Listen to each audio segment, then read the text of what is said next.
Du Trisac.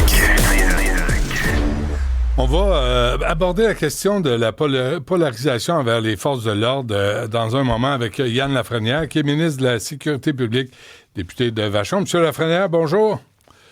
Bonjour à vous, M. Trisac. Merci. Avant de parler de ça, j'aimerais juste... là, on a vu revenir sur cette course à la CAQ. Vous appuyez Christine Fréchette. On apprend que c'est Jean-François Roberge aussi.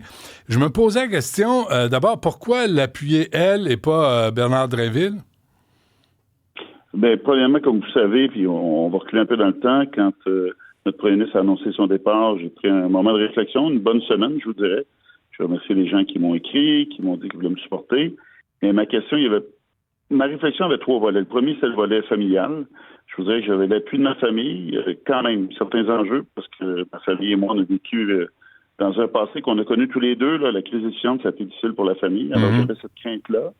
Deuxièmement, je me demandais est-ce que j'ai le goût de relever ce défi-là. La réponse est oui. Mais le troisième, c'est vraiment... OK, il y a la course à chefferie, mais on a une élection générale à l'automne. Présentement, on ne sera pas cachette dans les sondages. C'est pas simple, mais pas du tout. Et je cherchais quelle serait la meilleure voie pour nous à l'automne, pour ce changement-là, pour le matérialiser. Alors, c'est pas un vote contre Bernard Drinville. C'est pas parce que je me faisais pas confiance et j'avais pas le goût d'y aller. C'est juste que selon moi, selon mon analyse personnelle, je pense que c'est les meilleures chances qu'on se dote.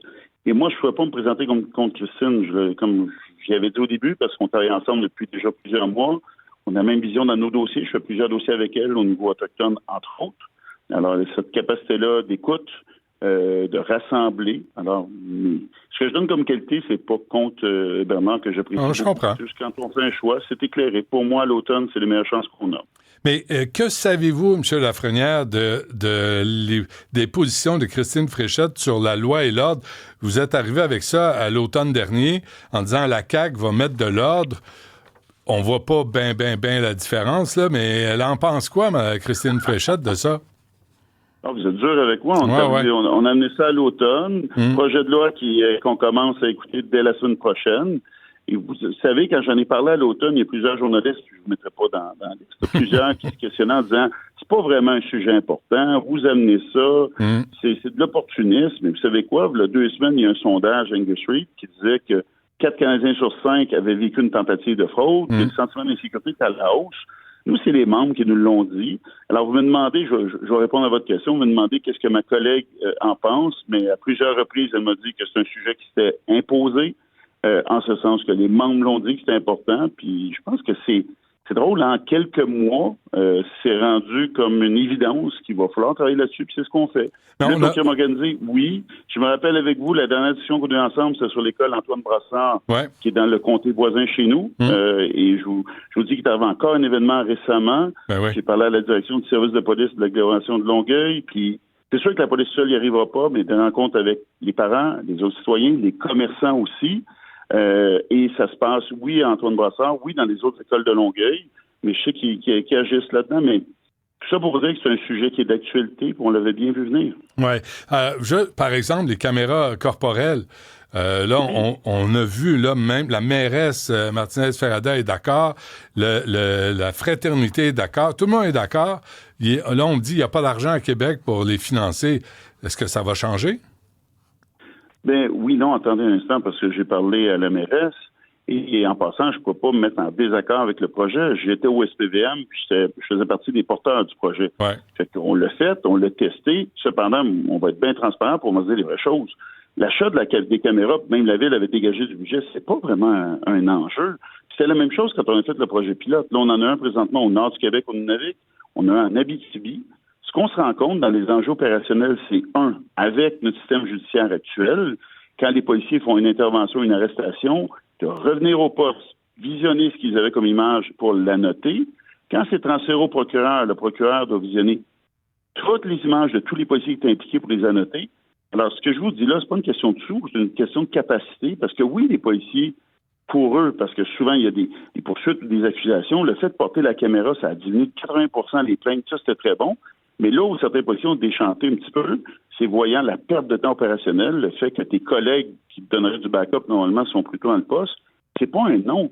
Ce qu'on veut faire, c'est trouver une solution à ça, de voir comment, avec le côté justice, on peut pallier à ça. Sinon, ben, les effets qui sont positifs deviennent des effets pervers dans le sens qu'on a moins nos policiers sur la route. Mais pourquoi ça marche ailleurs et ça pourrait pas marcher à Montréal et au Québec? Mais ça marche ailleurs, oui, non. Quand j'étais au SPVM, on avait un corps de police d'Arizona là, qui était, puis je m'excuse, j'ai oublié le nom, qui était les premiers à l'avoir mis en place. Eux avaient dit qu'ils étaient très heureux de ça, mais il y avait un enjeu. Là, je vous parle d'un État américain, donc très loin du Québec. Ils disaient, pour la loi d'accès à l'information, on avait prévu un nombre de ressources, il a fallu l'augmenter de 10. Fait que c'est sûr, chez nous, quand on parle de loi d'accès à l'information, c'est pas pareil.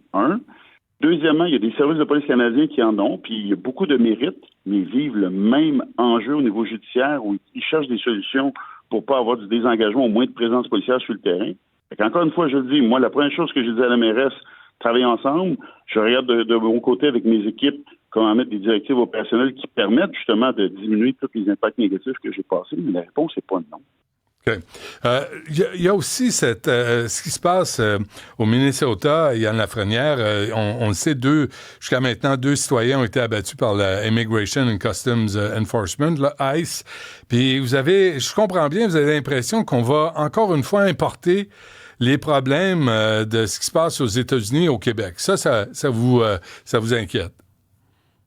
Bien, le drapeau jaune que j'ai levé, je vais être très, très clair. Écoutez, on a des policiers ici au Québec. Quand on parle de ICE, c'est pas des policiers, c'est des agents, des gens qui ont très peu de formation, entre 3 et 6 mois, avec toutes sortes de passés. Puis avant même de parler de leur passé, de leur technique d'intervention, moi, ce qui me préoccupe, c'est qu'à tous les jours, comme tous vos auditeurs, je suis bombardé d'informations qui sont diffusées sur les médias sociaux, de publications, où on questionne beaucoup la légitimité de ICE. Puis honnêtement, j'en suis un. Moi aussi, je me questionne beaucoup sur leur façon d'opérer et tout. Et je me dis, quand on est bombardé à tous les jours de ça, est-ce que, comme citoyen, même si les réalités sont différentes, ça nous rend insécures? Moi, je pense que la réponse est oui. Est-ce qu'on se questionne sur la légitimité des policiers d'agir, même si ça n'a aucun lien?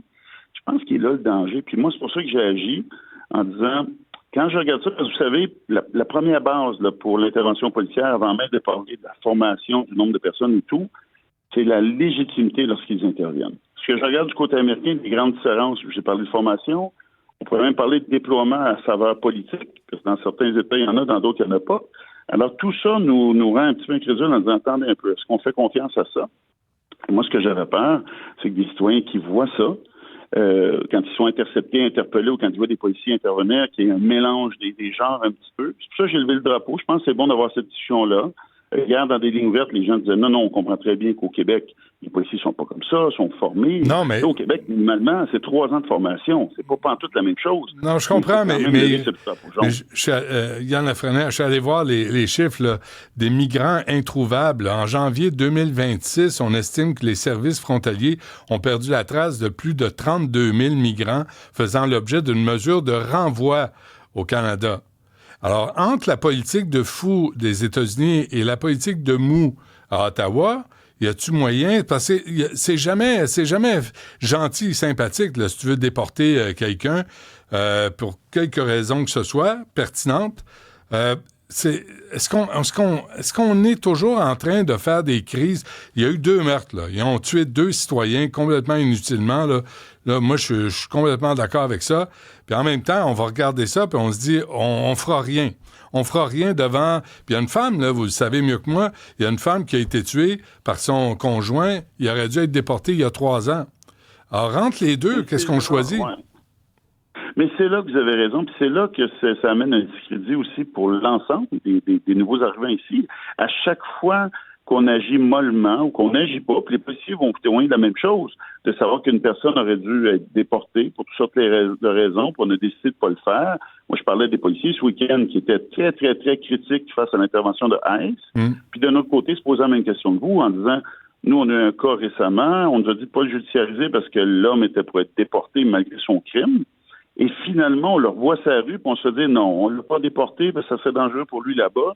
Mais des fois, ces actions-là, puis là, je vais faire attention dans ce que je vais qualifier. C'est pas à moi de qualifier les actions des tribunaux, mais comme société, on va dire plus largement, comme société, il y a un juste milieu à trouver. On veut vraiment pas ce qui se passe du côté américain dans cette chasse aux gens qui seraient légaux ou pas, hein, parce qu'on s'en est pris à tout le monde, on s'en est pris même à des membres des Premières Nations. Mm-hmm. Alors, cette chasse-là, c'est une chose. Mais lorsqu'une personne est trouvée coupable et que normalement devrait être déportée, mais c'est là qu'il faut agir. Je pense qu'il y a une distinction entre les deux. Comment on va la faire? Bien, on va continuer de mettre de la pression sur nos collègues fédéraux. Je vous dirais, moi, j'ai espoir, parce que je vous ai parlé tantôt on a parlé de la loi et l'ordre et de l'importance. Moi, quand j'étais à Canada, les collègues de toutes les provinces, j'avais demandé à ce que les fédérales soient beaucoup plus sévères pour les sentences qui sont données à des adultes qui commandent des crimes avec des jeunes. Mm-hmm. Et ils ont répondu rapidement, 2 jours plus tard, ça a été oui, puis là, ils encourageaient. Moi, je sens qu'on a l'écoute du fédéral présentement, on travaille bien ensemble, on va les relancer là-dessus. Il faut qu'il y ait des vraies positions, par exemple. Puis comme vous dites, à partir du moment où on dit quelque chose qu'on ne le fait pas, c'est un mauvais message qu'on envoie à ces gens-là qui sont sans scrupules. Puis 2, moi, je trouve que ça jette un discrédit sur tous les nouveaux arrivants qui sont ici pour travailler, pour bâtir une famille, qui n'ont rien à voir là-dedans. Ouais. En conclusion, vous avez parlé de recrudescence de l'intimidation en ligne qui vise des agents. Vous l'avez vécu là, pendant le printemps érable. Là. Vous, votre famille, vous avez été visés du harcèlement, des menaces. Est-ce qu'on ne va pas revenir à ça à cause de ce qui se passe au Minnesota? Faut pas, puis c'était un petit peu mon message, puis j'aime pas revenir là-dessus pour toutes sortes de raisons, surtout pour ma famille, mais je veux dire, j'ai des collègues députés présentement qui le vivent aussi, que je vois des fois des messages, je me dis, ça n'a pas d'allure comment que les gens se déchaînent, puis je pense que c'est correct, comme société, de se challenger. Regardez, récemment, on a parlé du programme de rachat des armes à feu du fédéral. Là, il y a un lobby qui est embarqué de façon très agressive, puis je vous dirais que les messages, là, c'était à la limite de demander ma mort. Puis attends un peu, on peut-tu parler de quelque chose sans tout le temps tomber dans cet extrême-là? Puis tu sais, moi, je suis content de voir qu'on n'est pas le même modèle que les Américains. Puis c'est correct de se le rappeler, de se rappeler qu'on peut avoir un débat, on peut être en désaccord avec les idées.